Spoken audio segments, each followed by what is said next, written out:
Good morning students. हमारा chapter 7 है बड़प्पन। देखिए, एक पेड़ पर चुनमुन और गुनगुन नामक दो चिड़िया रहती थी।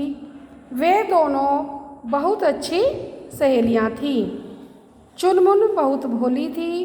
सबसे प्यार से बोलना और सबकी मदद करना उसका स्वभाव था।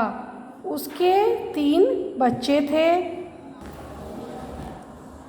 गुनगुन स्वभाव से चतुर थी। वह पहले अपना फ़ायदा देखती थी, बाद में दूसरों का। उसके भी 3 बच्चे थे।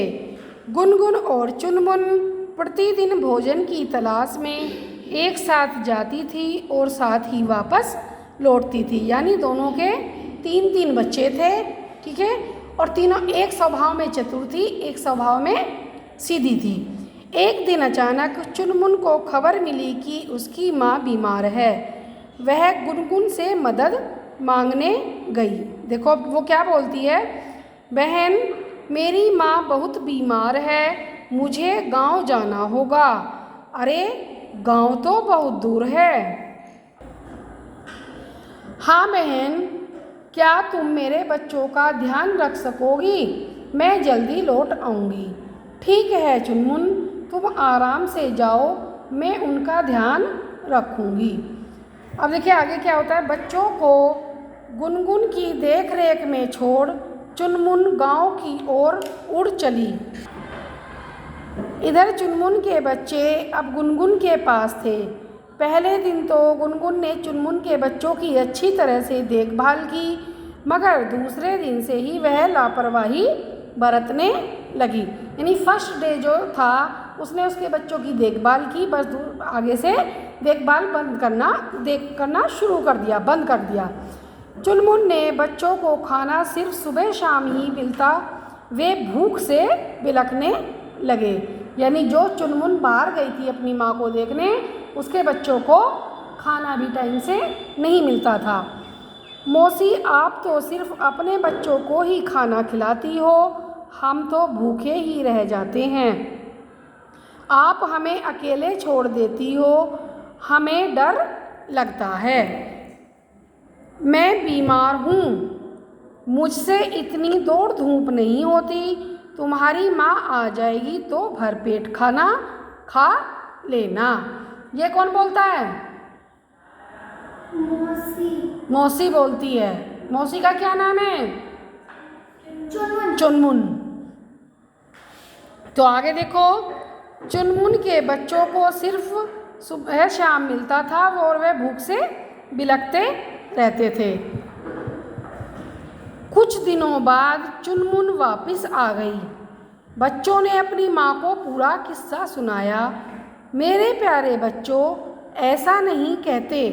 सोचो, अगर गुनगुन मौसी न होती तो मैं कैसे जा पाती। यानी कि अगर गुनगुन मौसी तुम्हें ना रखती तो मैं कैसे जा पाती। ओके। इस घटना के कुछ दिन बाद अचानक गुनगुन को बाहर जाना पड़ा। अब उसे चुनमुन से मदद मांगी। अब उल्टा हो गया, अब उसे बाहर जाना पड़ा और उसने चुनमुन से मदद मांगी। गुनगुन, बहन मुझे बाहर जाना है, कृपया मेरी मदद करो। हाँ हाँ बहन, तुम निश्चिंत होकर जाओ।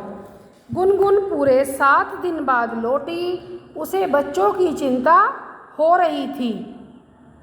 पता नहीं मेरे बच्चे कैसे होंगे, उन्हें खाना भी मिला होगा या नहीं। क्योंकि वो तो सोच रही थी जैसे मैंने उसके बच्चों का ध्यान रखा वैसे ही वो भी मेरे बच्चों का ध्यान रखेगी।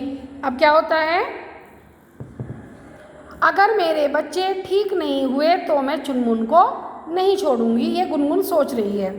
गुनगुन सीधे चुनमुन के घर गई। वहाँ उसके बच्चे मज़े से खेल रहे थे। गुनगुन के बच्चों ने अपनी माँ पर ध्यान ही नहीं दिया। अरे बच्चों, बच्चे तो मज़े से खेल रहे हैं। गुनगुन के बच्चे खेल में इतने मग्न थे कि गुनगुन के कई बार आवाज़ देने के बाद भी उन्होंने उसकी तरफ नहीं देखा। यानी वो इतने मस्त हो गए थे। गुनगुन को यह समझते देर न लगी कि चुनमुन ने उसके बच्चों की देखभाल बहुत अच्छी तरह से की है। अब उसे अपने व्यवहार पर पछतावा हो रहा था। वह खुद को चुनमुन के सामने बहुत छोटा महसूस कर रही थी। क्यों कर रही थी? क्योंकि जब वह बाहर गई थी तो उसने गुनगुन के बच्चों का ध्यान नहीं रखा था। माँ तुम चलो, हमें यहाँ बड़ा मज़ा आ रहा है। चुनमुन मौसी आती होगी, हम उन्हीं के साथ आ जाएंगे। तो ये हमारी छोटी सी स्टोरी थी। इससे हमें सीख मिलती है कि हमें अपना व्यवहार हमेशा एक सा रखना चाहिए, सबके प्रति व्यवहार एक सा होना चाहिए। कोई अगर हमसे हेल्प मांगता है तो उसकी हेल्प हमें पूरे तरीके से करनी चाहिए। ओके।